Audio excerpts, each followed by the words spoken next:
नमस्कार, times of Swaraj में आप सबों का स्वागत है और मैं हूं संतोष सिंह। कहां तक हम लोग गिरेंगे, किस स्तर तक गिरेंगे, देखकर दुख ही नहीं होता है, देखकर शर्मिंदगी भी महसूस होता है कि जिस पत्रकारिता को एक मिशन के तौर पे, जिस पत्रकारिता को एक एम्बिशन के तौर पर, जिस पत्रकारिता को एक जुनून के रूप में सब कुछ छोड़कर अपनाया, इस गर्व के साथ चलिए देश के लिए कुछ करेंगे, समाज के लिए कुछ करेंगे, गिलहरी की तरह ही राम सेतु के निर्माण में मेरी भूमिका हो, यही हमारे लिए बड़ी चीज होगी, यही हमारी पहचान होगी, यही हमारी ताकत होगी।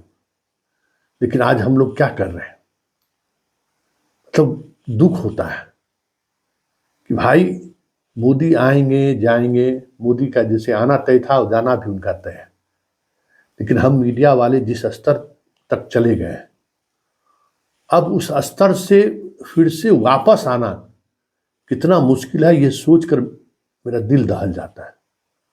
क्या होगा जब मोदी जाएगा तो, क्योंकि उस व्यक्ति ने तो हर एक इंस्टीट्यूशन को बर्बाद किया, जो संवैधानिक इंस्टीट्यूशन था, हर इंस्टीट्यूशन के साथ उसने खिलवाड़ किया।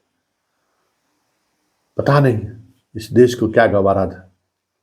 देखिए, शंकराचार्य के पास ये इंटरव्यू लेने जा रहे हैं जनाब, और इनकी भाषा क्या है, इनका सवाल क्या है, और शंकराचार्य इनको क्या कह रहे हैं। मुझे शंकराचार्य के इस जवाब से शर्मिंदगी हो रही है कि हम कहाँ तक गिर गए, कहाँ, मतलब गिरने का भी अब लेवल नहीं रहा। मतलब इस तरीके से लोग कहने लगे। आम लोग तो कहते ही थे गोदी मीडिया, गोदी मीडिया। अब आप कहीं जाते हैं तब इस तरीके से इंटरव्यू में भी लोग आपको कहना शुरू कर दिया। जरा सुनिए, द्वारकाधीश के शंकराचार्य से हमारे एक पत्रकार मित्र क्या सवाल करने गए और किस अंदाज में उन्होंने जवाब दिया। स्थापित करके पूजा अर्चना करने का अवसर देते हैं, उनको श्रेय नहीं जाएगा? नरेंद्र मोदी को देंगे उसी तरह से। अब तो हम तो सीक्वेंस में आ रहे हैं, लेकिन आपको तो धैर्य नहीं है, आपको तो नरेंद्र मोदी का केवल सुनना है, बाकी कुछ आपको बाकी तो कुछ दिखाई ही नहीं देता। प्रश्न कर रहा हूं, जो मौजूदा आज की मीडिया का यही नियम है कि उनको नरेंद्र मोदी की सिवाय कोई बात करो उनको सुनना ही नहीं है। राम जन्मभूमि का आप पूछते हैं किसको श्रेय जाएगा, हम एक सिलसिलेवार 500 साल से लेकर के बताते आ रहे हैं। अगर आप धीरज रखते तो नरेंद्र मोदी का भी नाम आता, लेकिन आपको धीरज ही नहीं है। मौजूदा समय में, क्योंकि आप नरसिम्हा राव जी का आपने जिक्र किया, तो मुझे लगा मौजूदा समय के जो प्रधान भाई नरसिम्हा राव का हमने सीक्वेंस में नाम लिया, एक एक घटना के बाद हम नाम ले रहे हैं। आप नरेंद्र मोदी का ही सुनना चाहते हैं, नरेंद्र मोदी का भी श्रेय है। श्रेय यह है कि उन्होंने मंदिर बनाने में रुचि ली, प्रतिष्ठा करने के लिए आयोजन करना चाहते हैं, उनका भी अपना श्रेय है। और बाकी कई हम जिनका कहना चाहते हैं उनका छूट गया। नहीं, आप कई हम नहीं कहना चाहेंगे। चलिए ठीक है। एक आपने सुना, ये कोई पहली वाकया नहीं है।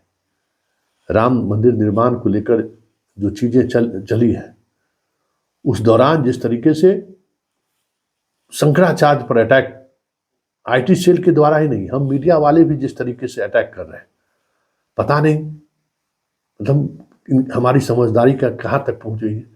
अरे भाई, पूरी सनातन, पूरा हिंदू धर्म इन्हीं चारों पीठ पर टिका हुआ है। मोदी राजनीतिक सत्ता के केंद्र है, धार्मिक सत्ता के वो केंद्र में नहीं है। वो धार्मिक सत्ता का प्रधान तो ये लोग है ना, मोदी राज सत्ता के प्रधान है। तो हम राज सत्ता की बात हो तो मोदी है, धर्म सत्ता की बात होगी तो चारों पीठ है, न्याय सत्ता की बात होगी तो चीफ जस्टिस ऑफ इंडिया है। लेकिन ये जो प्रवृत्ति है, ये प्रवृत्ति पता नहीं कहाँ जाकर ठहरेगी भी या और नीचे गिरेगी, कहना मुश्किल है। लेकिन आज मुझे ये देखकर बहुत दुख हुआ है।